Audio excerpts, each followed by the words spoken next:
Welcome everybody to our second episode of The Goodie Show, and I'm Jim Goodin, your main host. We hope to make this an educational and entertaining, mildly entertaining at least, program about mental health issues. Today we're going to be dealing with the lived experience of bipolar illness. And I'd like to introduce my co-host Lucia, although I think, Lucia, you're going to introduce yourself. You have to, because you're looking absolutely ravishing today. You've just outdone yourself. You'll have to explain some of the technicalities of how you put these aluminium pieces into the dress. Well, I haven't actually done it myself. I'm actually wearing today a dress by Aaron Katona. He's a very, very famous designer here in Melbourne, and do check him out at South Melbourne Market. He's got a shop there, so go and have a visit for him. But yes, my name is Lucia Hou, and welcome to our show. Wonderful, Lucia. Wes, what do you think about the clothing? I actually had that same thing on this morning, but I changed out of it because I didn't want to. I'm so glad you did, or at least wore a different colour so it wouldn't be the same. Wes, I'm sorry, I think it looks better on Lucia. I really do. But you'd be cute in it, I have to say, you know. Cute in most things. Oh, cute in most things. He's good, isn't he? Wes, I've got a joke for you. They're bad jokes, and it's about bipolar. And this one, the first one is, did you hear the Earth is seeking psychiatric help because it's bipolar? Did you like that?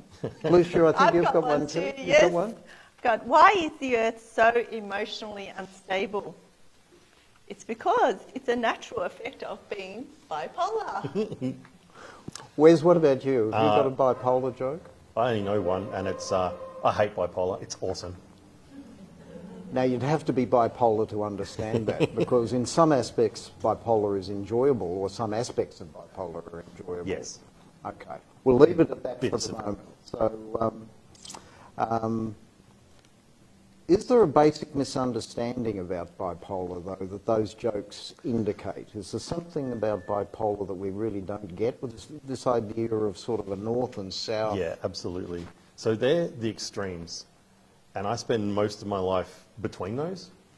I can present with massive depression. That's when you turn up at hospital, or massive hypomania, and again, you turn up in hospital. But between that, everyday stuff is everywhere between that. And even when I'm well, there is still some bipolar doing something to me in the background. So right now, I know I'm presenting well. You're presenting very well. I struggle to read at the moment. I can't read my book. I can't do emails. Why is that? You just can't focus or concentrate? Yeah, I don't have the bandwidth to read.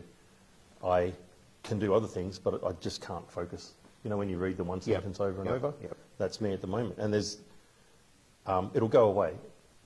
But at the moment, that's the one thing that's really annoying. Can you tell us more about your story? Like, what prompted you to seek help, and when were you diagnosed? Okay, so I was diagnosed late in life. I was diagnosed at 42. I was actually in the process of losing another job.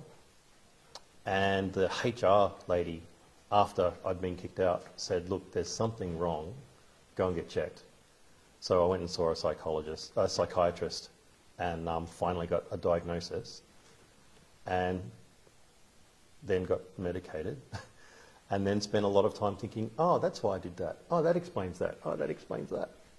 And looking back over my life and thinking, okay, yeah, no, it's been there since I was 18, and it's been the main cause of all kinds of upsets. And Yeah, so you had no signs of it at all during that time?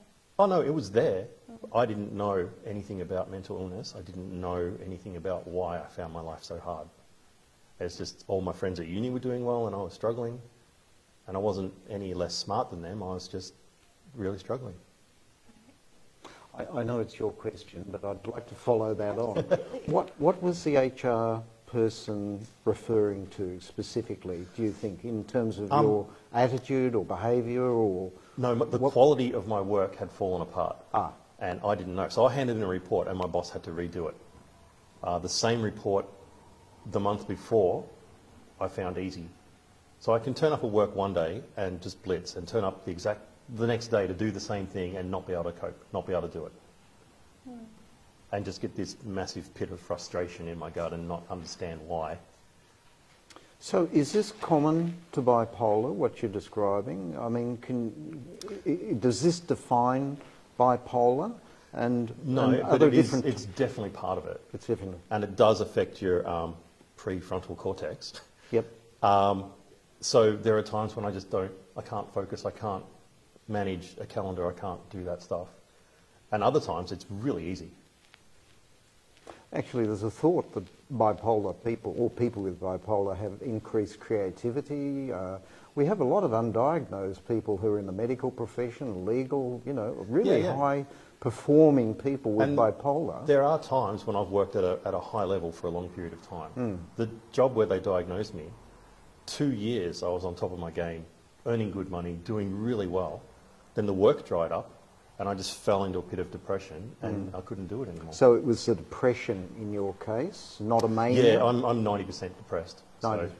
So can you tell us something about different types of bipolar? Because you've just said that you were mainly depressed, but I understand some people can also have a manic phase.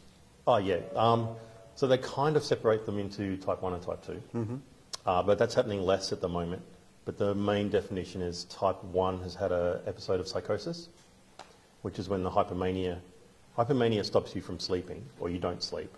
And if you don't sleep, you go crazy. So once you've gone into psychosis because you haven't been sleeping, that's bipolar 1. Bipolar 2, we spend a lot more time depressed. So I do have hypomania. I haven't had psychosis yet, fingers crossed. But I spend all my time depressed. So I'm actually on antidepressants, which is unusual for bipolar people, but some of us skyrocket on them, but they work well for me. So. May I ask what antidepressant you are on? I am on escitalopram. Yeah, that's Lexapro, I believe, isn't it? The trade name. Yeah. Yeah. Sorry, it is. Yeah. Okay. Yep. Yeah. I was on citalopram, but when I got my new psychiatrist, he looked at that and said, no one's been using that for 10 years. Here's the cleaner version of that same drug. And I could feel my mind was cleaner on it.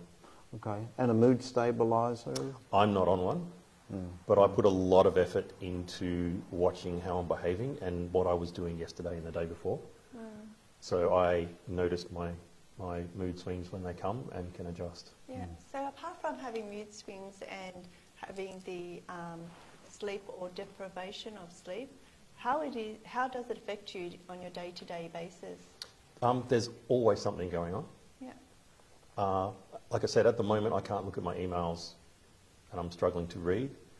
There are times when I get everything done. There are times when I struggle to get onto the couch to watch TV and do nothing else. Sure. So, and it's sneaky. Like you think you're doing well, and then you'll find out that you haven't paid your taxes for 3 years, or you've spent all your money. That could be embarrassing. And Yeah, get you into and then trouble. you have to clean up that mess. I often wake up and have to clean up my mess of life. So I will just wake up and go, oh, why am I working this job and hanging out with these people? And I have to restart everything again. Are you consciously knowing everything that's going on in your day-to-day life like that? Or do you just gradually... That's what I mean by sneaky. It's like I don't know, like I'm being me. I don't know if my mood is wrong or not quite right. But I can look at my behaviour. So when my house is messy, I know I'm slightly depressed. And to fight that, I actually clean the house because it's clean when I'm well. So if I do the things that I do when I'm well, sometimes it helps me get well. Fantastic. You've got great insight into your condition, really. I've put a lot of effort into it. Do you think that's a secret to your wellness? Absolutely. The doctors only know what they learn, and they will prescribe things for you, but they don't. But the medication is only part of the problem. You have to actually take the illness by the scruff and deal with it yourself. I like that. Take the illness by the scruff. So I fight. Every day I fight. Some days I lose, and that's fine. And some days I give myself a day off. If I wake up so depressed that I can't function, it's like, that's okay. Today I'm unwell. Yeah. I'll start the fight again tomorrow. Right. So you're being gentle with yourself on those. Absolutely, I have to. On those occasions. Yeah. Because I'm unwell. You wouldn't, if I had a broken leg, you wouldn't ask me to run. Yep. Yep, yep. So I've got a broken brain. Well, some people do, don't they? Even though you're unwell, Exactly. they expect you to be, you have a permanent disability, really. It's a psychiatric disability. Yeah, I just present well sometimes. You present very well, Wes, I have to say. Yes. But there are times when I just do not function, but you won't see me on those times because I hide. So you spoke about treatments earlier on, and that you were on escitalopram, which is an antidepressant. Are you on a mood stabiliser, something like lithium? I believe lithium, which has an interesting history, I believe. Lithium works really well for most people with bipolar. That was discovered in Australia. I can't remember the guy's name. I think you do. John Cade. There you go.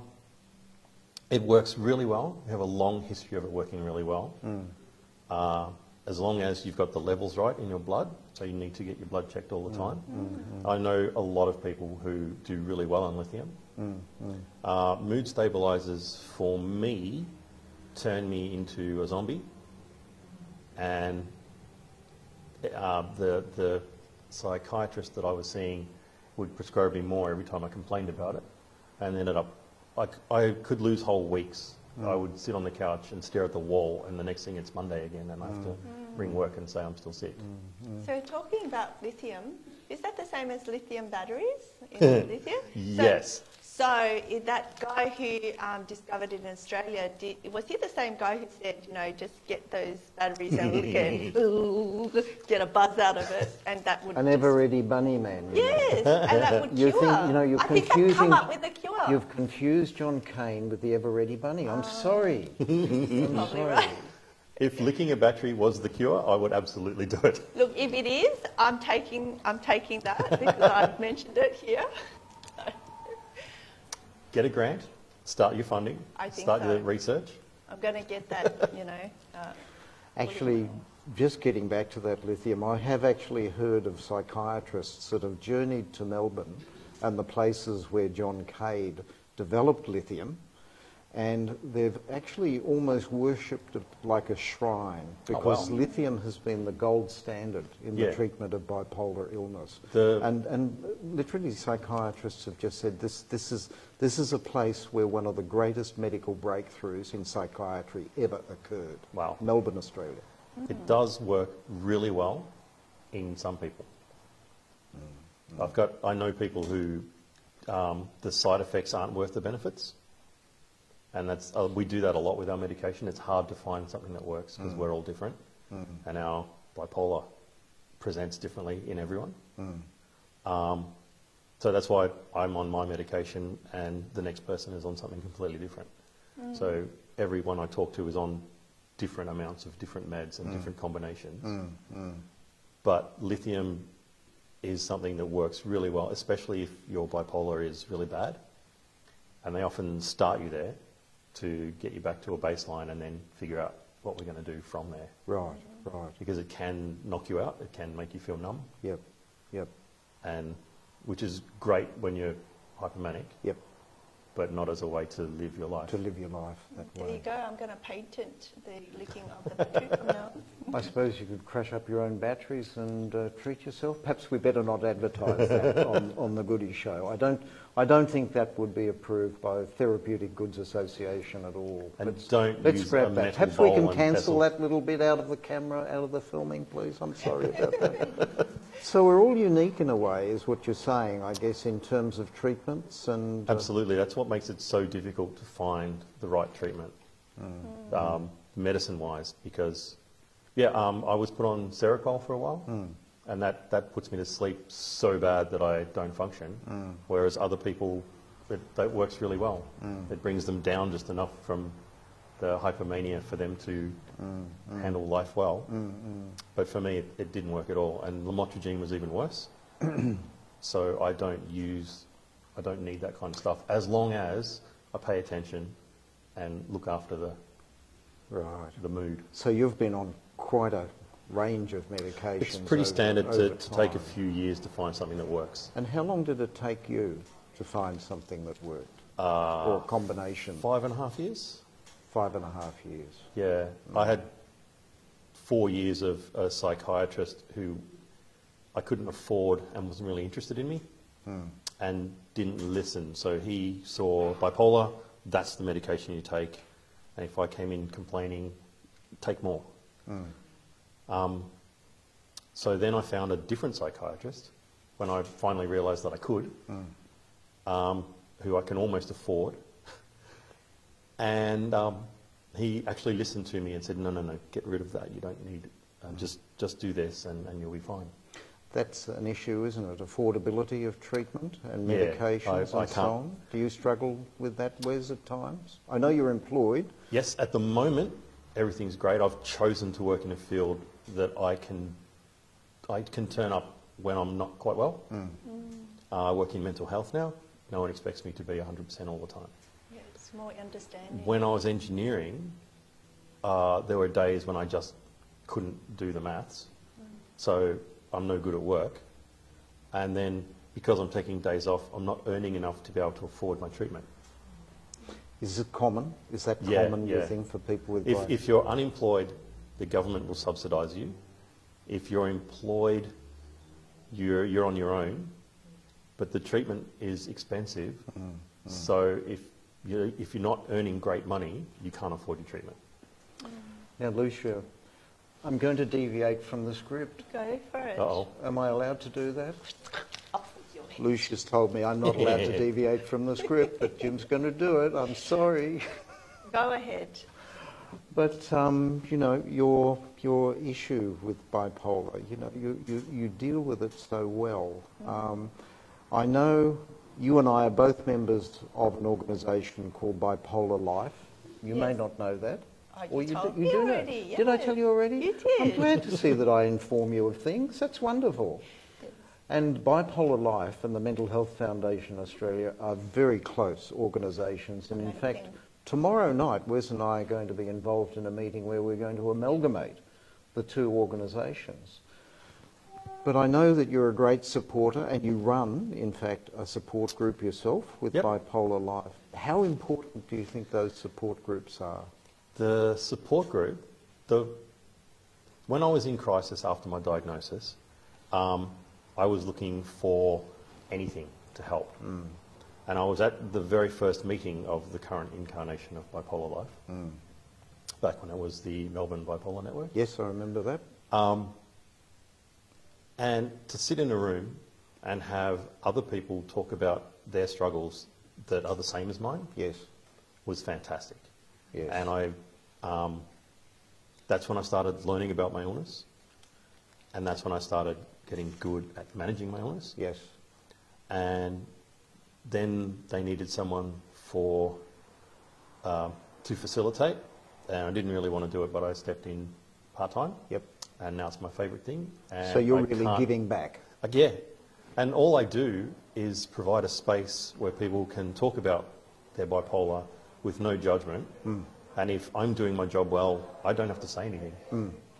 The conversation just flows and ideas are shared. So the group develops its own dynamic in a Yeah, sense, absolutely. and you're just I there just to make keep, sure they stay within what actually works and, Yes. and we don't go off with the fairies or... go off with the fairies. And someone who's hypomanic doesn't take over the meeting, doesn't dominate completely. and the people who are depressed actually have a say as well. I believe that there would be a real feeling for people with bipolar and the unusual experience of it, that somehow in being with a similar group, similar experience, that they're back on the map of, human experience. You're not that they alone can share. anymore, and you have, and you'll see people present in different ways. So every time you turn up, someone's doing well, Yeah. and it's like, oh, maybe I can do well with this. Very encouraging. Yeah, absolutely. And I suppose you're monitoring them from meeting to meeting. Would you be doing that in a sense? Only in the way that I know these people, and I Yes. can tell when they're unwell, and we can talk about what's So going you're on. friends in a sense. Yeah, yeah, absolutely. Also. Are you associating any research towards your meeting? I personally, I make sure that they know all of the research is happening, Yeah. and I put my hand up for every research thing that happens. So I've been in 3 or 4 now. Fantastic. So yeah, I put my hand up because knowledge now means better treatment in the future. So try and So help this out. is real psychoeducation, isn't it? Linking into other forms of information about Yeah. bipolar, other networks, etc. Yeah. The general mental health movements. Doctors have just found out, just starting to realise that they don't have the answer. They can't just give us a pill and it goes away. No. So they're starting to ask us questions about how it works and what's going on. So now we can work together to get something that works. Now I'm going off script again, but just on that, no pill. Is it important, however, that people with bipolar stick to their medication? Absolutely. Okay. Tell me about that. The thing with antidepressants is that when you're on them, you feel good. And when you feel good, you think, I'm well. So you come off them. And then you crash. Right. And then your doctor points out that you've crashed 4 times in the last 2 years. Yes. And it's always 3 months after you've told me that you're off your meds. Yes. And you go, oh, okay, better stay Great on to them. find a pattern. Yeah. So I need them. When my psychiatrist told me I should come off them and the mood stabiliser will work, I told him he was wrong. And he said, no, I'm right. So I came off them, and within 3 months I'd fallen apart again. I was in a massive depression. I was stable in a massive depression. So I had to get back on them and ramp up again. So it really is important to Absolutely. stay on your medication. You need to find your right medication, and that can be a struggle. So you need to don't get stuck on one psychiatrist. Find what works for you, and it's never going to be perfect. You need to find the kind of side effects that you're okay with. Because there are things that annoy me about the medication I'm on, but not so much that it's worth ruining my life for. So it must work differently for everyone as well. Absolutely. Yeah. So I'm going to go back onto the script. No. And I'm going to I'm stop happier you. off script. I'm going to stop you from asking questions, and I'd like to ask the audience now if there are more Oh, questions. but look, I'm sure I've got another question. No, it's all right. Do it. Fine.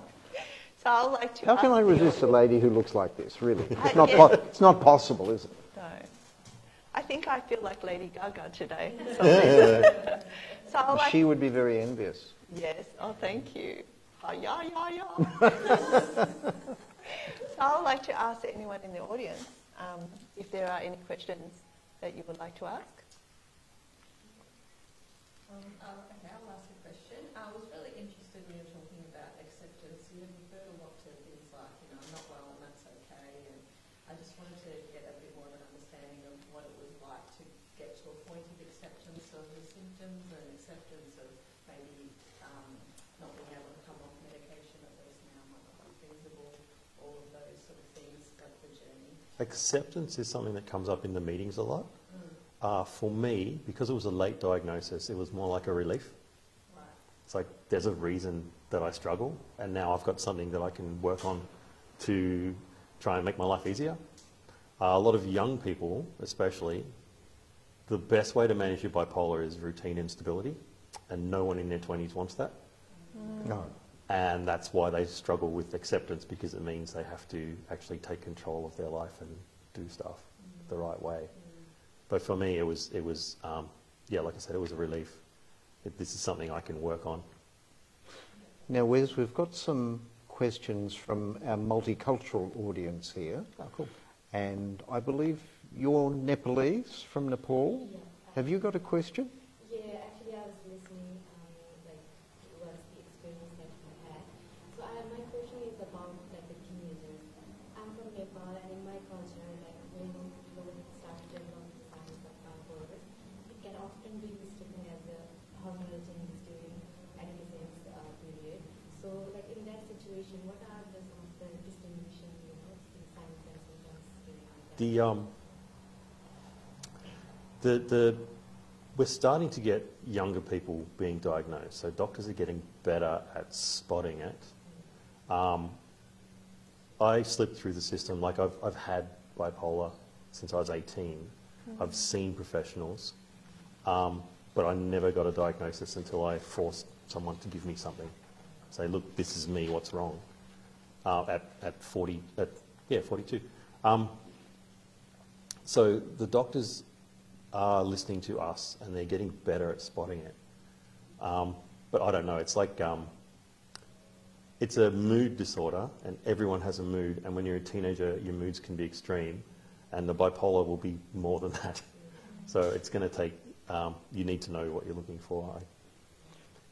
Apparently, people are diagnosed now at quite a late age. I'm talking about in their late 20s or so. Well, that's you think still, it might get younger? People might be... Hopefully, yeah. Yeah. Like I said, looking back, mine started when I was 18. But and there are others. Nobody said you've got symptoms of bipolar. No one even told me I was depressed until I was 20-something. Okay, yeah. And I was, I found university really hard. Second year, first year was fine. First year, all high distinctions and everything was great. And then it went... Second year, I really struggled from then on. So they're getting better, but it's still getting the knowledge out there so that people can ask. Like it was me asking my psychiatrist, am I this? So getting the knowledge out. I mean, it means I have to put up with young girls saying, oh my God, I stay bipolar today. But it means the language is out there. You did that very well, Wes. Thanks. But it means they have the language to ask. I had no idea. Yeah. I knew nothing about mental health at all. Now we've got a question from a lady from India, I believe it's your background. You're from the Punjab. I'm from Rajasthan. Rajasthan, I'm sorry. Oh dear. So I'm from India. So in India, there's no such term like bipolar disorder. So no one knows what the bipolar disorder is. So I just wanted to know, what does undiagnosed bipolar look like? Okay, so for me, it was struggling with life and self-medicating, a lot of self-medication. Meaning alcohol? Among other things. Yeah, I tried all kinds of things. So I had a really addictive personality and then there are times when I would succeed and times when I would fail badly at different times in my life. But it was always a struggle, and my peers always seemed to be doing better than me, and I could never figure out why they were successful and I wasn't. And I've always taken time off work until my new job, and I would lose jobs fairly regularly. I work well, I work hard, I do a good job, and then I take a day off, or I get something badly wrong, and it's because I'm unwell. So it would just look like people struggling in their life more than most. Thanks, Wes. No You've worries. really been a tremendous guest and so informative about what bipolar is and your experiences. And that's an extraordinarily brave thing to do. So congratulations on that. Yeah. And I wish there were more people like yourself that were so brave and would come out and explain to the public, what these conditions are like. So thank you so much. No thank worries. you so much for being a guest today and being so open and honest with your experiences. It's I'm finding it easier and easier to do, and the more open and honest I am with me, the better I cope. And the more that people know, the better it is for everyone. Well, bless you for this. And No perhaps worries. next time as well, you can be brave enough to wear an outfit like this. I think I'd look better in green, but yeah, sure. Now, Lucia, Yes. I think you've got an invitation. Yes. So if you're a budding fashion designer out there or an artist that would like to be featured, please write into us and I will wear your gown, whether it looks like Lady Gaga or whether I will look like something else. Please write into us and we will proudly wear your outfit and everything. I would also like to thank our sponsors for today.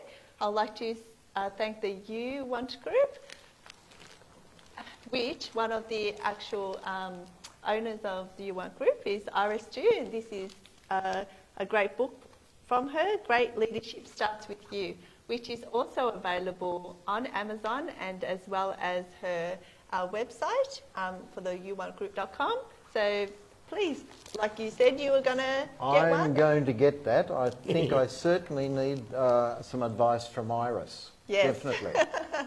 So not only that, but they've partnered with the Mental Health Foundation Australia to raise really great funds and donate. So if you are a sponsor out there and you want to come onto our show as well and be part of, backing us up for these really, really great talks about the mental health issues, please write into us and we'll gladly partner with you. And thank you so much to the U1 group and Ty and Iris who have come here. Thank you.